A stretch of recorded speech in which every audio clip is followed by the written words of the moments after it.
Sai ja gaba. Ja gaba shine gaba. Mu da Allah mu ne gaba. Ja gaba shine gaba. Hantsi leka gidan kowa, kuma ai in rana ta fito, to tafin hannu baya kare ta.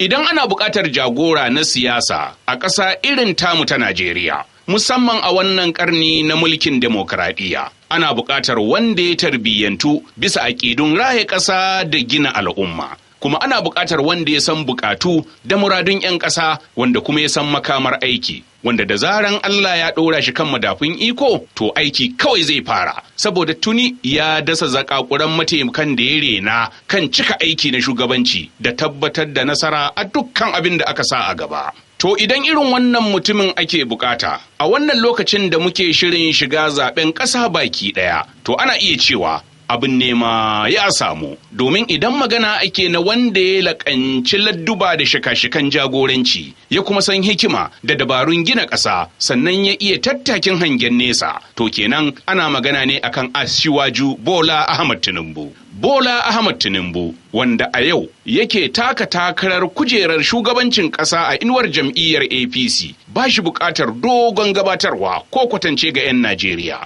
Don haka 'yan Najeriya, ku tara hankalinku wuri ɗaya a wannan lokaci da za ku yi zaɓen ƙasa baki ɗaya. Ku tara hankalinku wurin sanin wanda ya damu da damuwarku, wanda ya san matsalolinku, ya kuma san hanyoyi da dabarun magance su. Bola Ahmad Tinubu ya ɗauki lokaci mai tsawo yana nazartar irin halin da ƙasa take ciki, inda kuma ya yi tanadin irin kamun ludayen da zai yi don tabbatar da ganin kwalliya ta biya kuɗin sabulu a duk shiyoyi da lunguna da saƙunan da ke faɗin Najeriya, inda kowane fanni da ya shafi rayuwar al'ummar Najeriya zai samu kulawar da ta dace, wanda za mu riƙa kawo mai sauraro ɗaya bayan ɗaya a cikin wannan shiri na tsokaci mai taken Hantsi Leka gidan kowa, domin a ji a kuma fahimci cewa Bola Ahmad Tinubu bai fito tafiyar neman takarar shugaban ƙasa ba sai da ya shirya a zaune, kuma 'yan magana kan ce shirin zaune ya fi na tsaye. Saɓanin wasu 'yan siyasa, Bola Ahmad Tinubu ya kasance cikakken ɗan Najeriya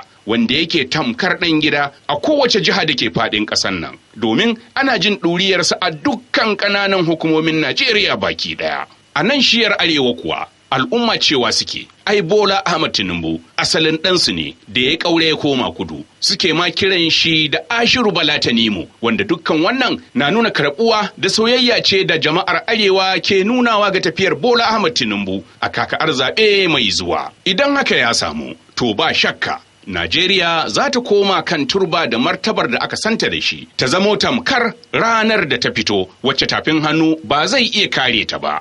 Na bar ku a nan, sai mun haɗu a shirin hantsi na gaba. Sai ja gaba. Ja gaba shine gaba. Mu da Allah mu ne gaba. Ja gaba shine gaba.